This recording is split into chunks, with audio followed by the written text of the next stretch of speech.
Eu achei interessante incluir também uma aula sobre terapias alternativas ou práticas complementares, fé e espiritualidade, porque é um tema que sempre acaba surgindo quando a gente fala de saúde mental de maneira geral. O que eu quero trazer aqui que eu acho importante, né? A gente tem algumas perspectivas terapêuticas complementares que podem auxiliar no processo, né? Elas de forma alguma substituem o tratamento psicológico, o tratamento psiquiátrico, quando a gente está falando de transtornos, né? Podem ter um papel interessante na prevenção do agravamento de sintomas de ansiedade e tudo mais, mas sempre nessa perspectiva de que a gente não pode depositar em uma coisa só a esperança de que vá resolver todos os nossos problemas, né? Então, algumas práticas mais robustas quando a gente fala de práticas baseadas em evidências científicas são o yoga, né, que acaba trabalhando tanto a questão da atenção plena, de certa forma, quanto do movimento.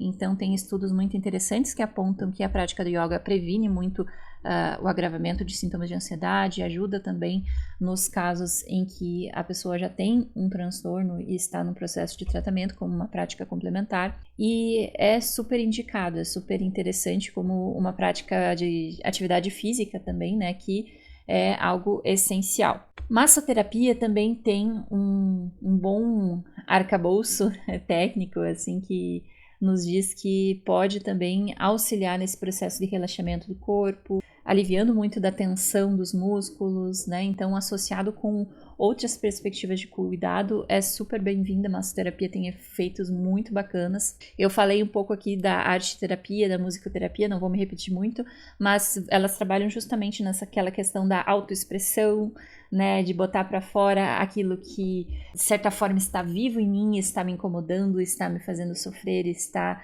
me machucando ou está me estimulando, me motivando de alguma forma. Outra coisa que tem sido mais estudada e que tem alguns estudos mais modestos, mais emergentes, são alguns suplementos naturais. Ou seja, suplementos fitoterápicos, como valeriana e passiflora, né, aquela história lá do maracujá, né, que acalma. Então, são práticas, de certa forma, bastante ancestrais, né, que aplicadas da forma mais responsável, né, como um meio de complementação, também são muito indicadas. E agora também a gente está estudando mais e aprendendo mais sobre os efeitos dos canabidioides, né? Então tem estudos emergentes também sugerindo que pode ser um complemento interessante sim para o tratamento.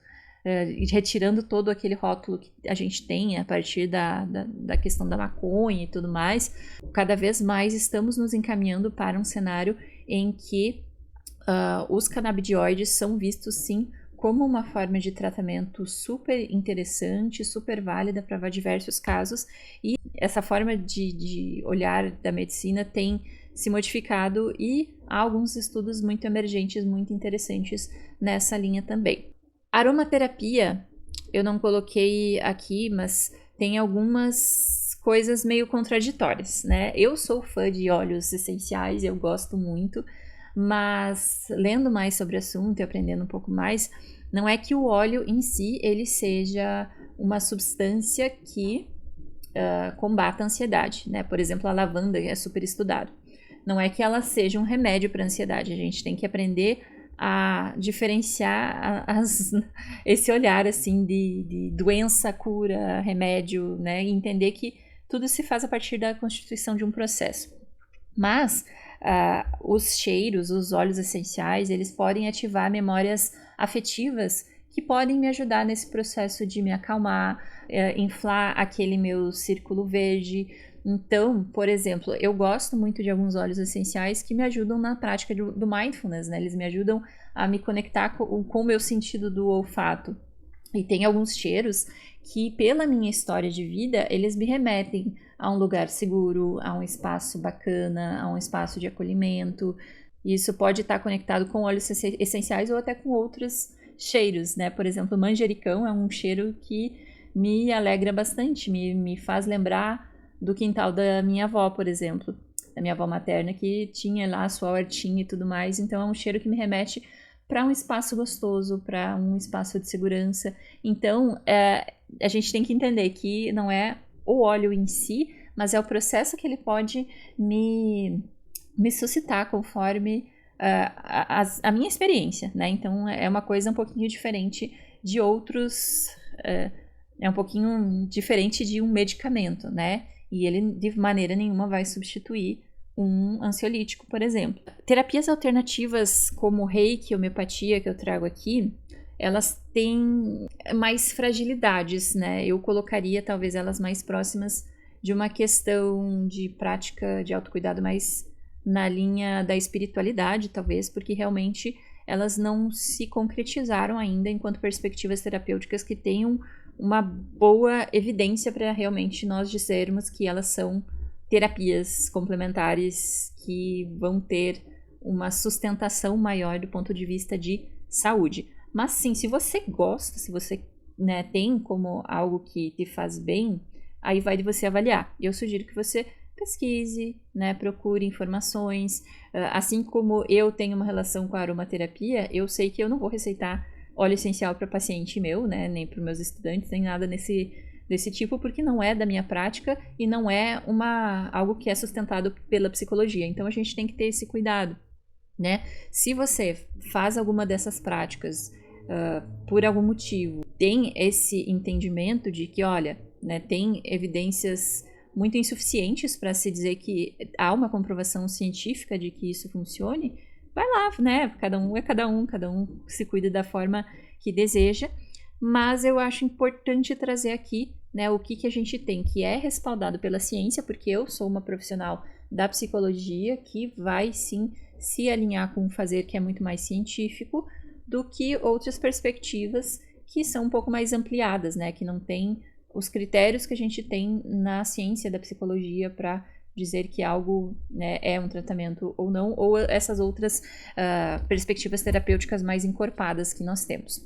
Sempre lembrando que nada substitui o tratamento em si, né? São coisas que ajudam, que podem complementar, que podem fazer parte dessa tua construção de vivência com ansiedade, mas que a gente tem que ter esse cuidado de não abandonar um tratamento que eu já estou fazendo, caso eu tenha sido diagnosticada com um transtorno de ansiedade generalizada, jogar tudo pelos ares para me basear apenas em uma prática de Reiki, por exemplo, ou apenas fazendo sessões de massoterapia, porque muito provavelmente eu não vou ter os resultados que eu poderia ter se eu desse sequência ao tratamento que eu estava fazendo.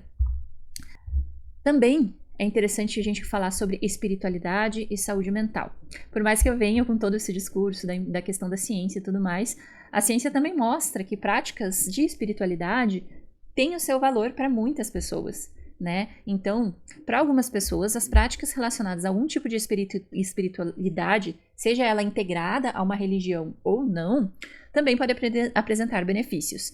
No entanto, não pode ser entendido como uma regra. Existem pessoas que não têm essas práticas, não têm uma religião e que vão muito bem, obrigada, né? Que não necessariamente precisam se, né, alinhar a uma religiosidade ou a uma prática de espiritualidade mais ampliada, assim, como uma regra para cultivar sua saúde mental. Cada um é cada um, cada pessoa tem a sua experiência.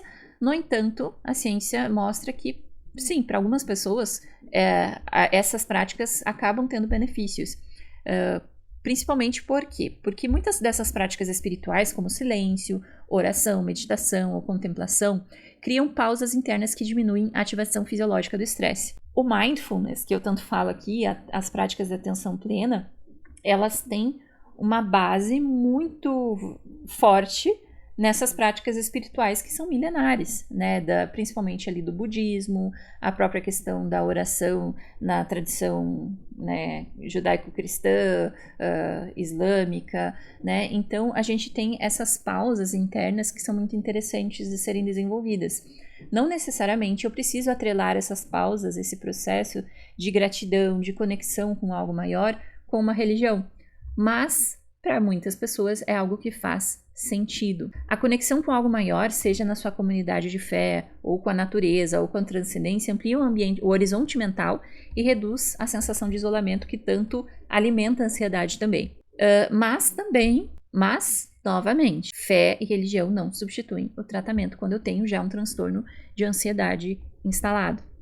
Elas podem ser formas de me dar suporte, de me dar esperança, porém eu não posso dizer que eu vou me tratar apenas frequentando uma igreja ou apenas frequentando um terreiro de matriz afro-brasileira.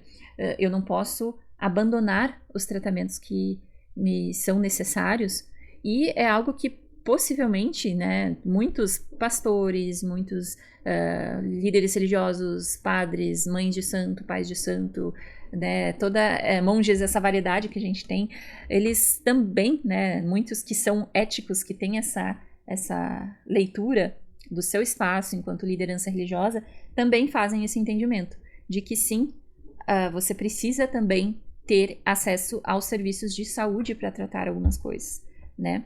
Então, que seja um ponto de apoio, se fizer sentido para você.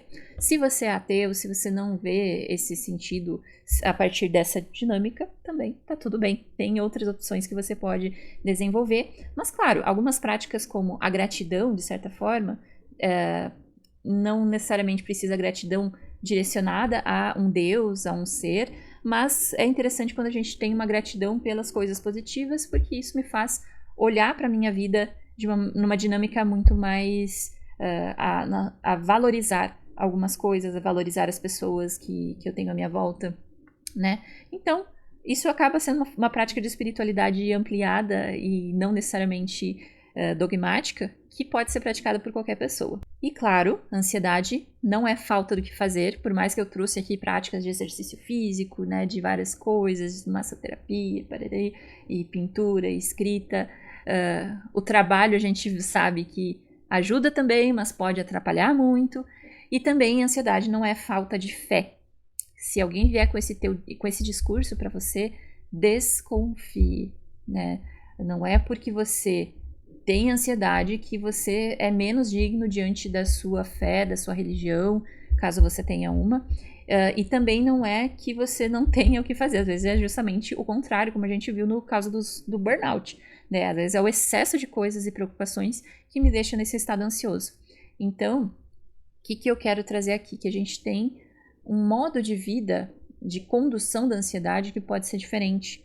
A gente tem práticas que são protetoras para a prevenção da ansiedade, para a gestão dos sintomas, para a construção de um sentido de vida que faça com que a ansiedade faça parte da minha vida, sim, mas que ela não domine o meu ser, não domine os meus dias, não domine aquilo que eu tenho de mais valioso, que é a minha subjetividade, que é o meu desejo, que é o meu amor pelas pessoas à minha volta e tudo isso que faz da nossa vida ter sentido.